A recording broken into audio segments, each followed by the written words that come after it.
In the previous video we talked about matters such as imitation and representation. In this video I will approach the matter of usurpation. Usurpation on an industrial scale and the risk of dancehall driving its authentic self into oblivion. It's important to ask whether this is the natural course of things, whether it's the natural order that we simply just make something and foreigners come and take it over and make all the money, and our reward is to watch our work, our art, our culture being done by others, and we get to see it on Instagram, Facebook, and YouTube and whatnot, or whatever social media people are using. Another thing is that we do know that dancehall is very versatile. Its versatility is unquestionable, and the reach nowadays is pretty unique. Nowadays dancehall is big in fiction, and I'm not just talking about representation in movies or representation in other kinds of art, in other kinds of art forms such as writing. I'm talking about big cable shows, for example. Rihanna did a song a year ago called Work, which people made the case that it was done in patois, or the Jamaican dialect. I'm a native patois speaker, born and raised in Jamaica, lived there my whole life. Rihanna's music or language or expression sounds a little bit more like Dothraki. That's the language spoken by one of the invented tribes in the HBO original series Game of Thrones. It definitely sounds like something out of Game of Thrones. Whatever Rihanna is singing is not patois, and it's not Jamaican language. Yet we Jamaicans embrace it. We embrace it as, I don't know what she's singing. Everything is cryptic. Work, work, work, twerk, twerk, twerk. That's all you hear. That is not Jamaican. No one here speaks like that. Is it even Caribbean? How can that be dancehall? What is she saying? And it's not just Rihanna. It's been done this decades. It's been done for a long time. A matter of fact, it's decades in the making. Snow, the white Canadian artist that did his song called Informer, had a song that's closer to Klingon than anything else. Yet it was classified as Jamaican music. I mean, Rihanna should be talking about David Peterson because he invented the Dothraki language, and I think Rihanna is due to at least give the man some credit. I listened to the song and I wish somebody could interpret the song and tell me what's going to happen in the coming season of Game of Thrones, because that must be Dothraki. It sounds just like the way they speak Dothraki in that show, and that is not Jamaican language. And one must remember that that song, Work, was one of the biggest songs in 2016 in terms of music video views and dollars earned. This is what we're doing to ourselves. We're refusing to criticize and refusing to call out foreign actors who simply come to usurp and take everything away from us because we are so excited.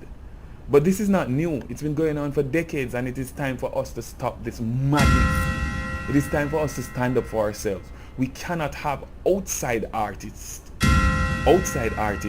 being the biggest beneficiaries and ambassadors for the culture. That just does not work well for us. We created it. This is something that we create, and we should benefit from what we create more than anyone else. This has to stop. This is wealth transfer. This is usurpation of culture.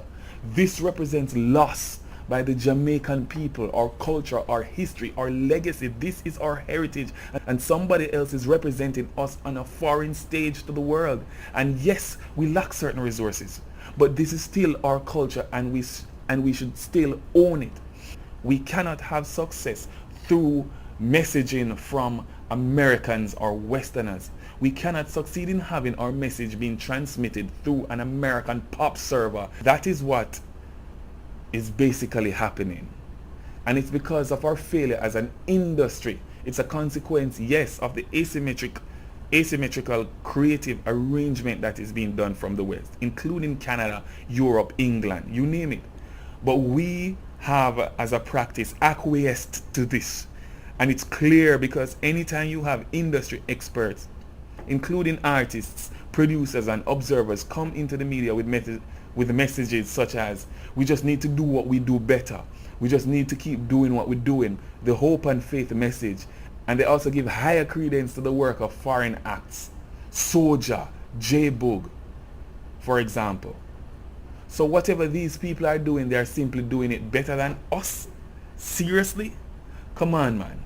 If you listen to one European artist or foreign Rasta artist, you have listened to all from 1980 to 2017 and all the way to 2050. Give me a break. Soja is Big Mountain in 1994. Big Mountain is the same as 311. And is Magic even that different?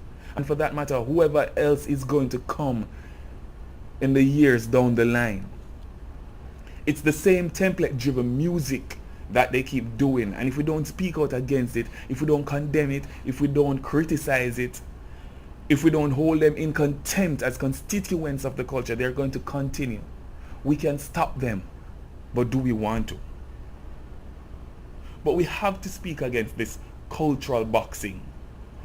Hey, this branding that the intelligentsia is talking about is not gonna serve us. This is us. They're taking money from us. We should not just look at this as some fancy culture thing, as music, as art, but this is economy, this is money, this is wealth that we created. That's the best way, that's the right way to treat this. So yes, there are asymmetrical arrangements, but they have been unchallenged in their dominance. These foreign acts have been unchallenged in their dominance for years or for maybe forever. The foreign music machine and this situation that we're in is precipitated and sustained by us. It's sustained by us through a lack of intellectual challenge to the Western and especially North American music machine or the Western marketing machine. And we're moving to the dictates of the nostalgia that American pop demands. You know, we want dancehall to be pop. And if you are pop, you cannot be dancehall pop. If you subsume yourself under pop, you will be restricted and controlled by the dictates of the way pop works. Pop and dancehall, I feel, are mutually exclusive. And if you blend them, it becomes pop.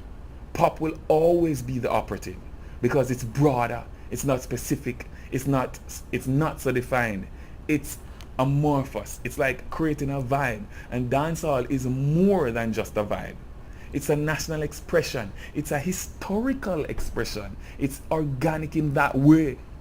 It's not captured in a studio totally. It's more than pop. But we think we are less than pop and we want to be part of pop. But pop will not have it the way we want it.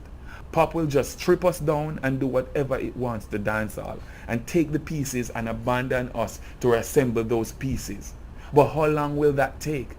We must guard dancehall from and be careful not to get misguided for too long.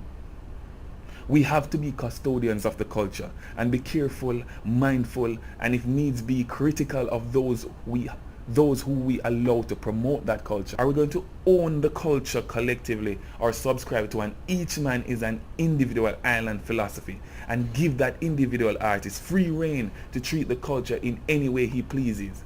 Do we own this culture or not? Are we a community or are we a string of discrete entities just held together by the outer membrane of dancehall?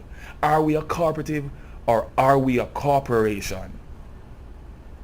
Jamaica, we have to stop moving to the dictates of foreign music executives and the foreign intelligentsia and even some of the local experts for that matter. As for the foreign music execs, they don't know anything about us. They only care about their bottom line. The problem is the general Jamaican person that critiques, they buy into that argument of the American music executive. That's not our job. Our job is to protect what we own and stop being overwhelmed and consumed by branding and branding this and branding that.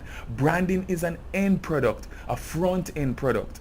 There are so many things before branding which are at least tantamount and arguably more important than branding. I mean, would you rent a car and give it a fancy paint job just to pose with it? Of course you wouldn't. Why are we putting so much value on branding when these foreigners are actively devaluing our fabrication? Branding is making it look pretty. If all we're concerned about is looking pretty and not owning anything and not controlling anything, then we're not going to earn anything.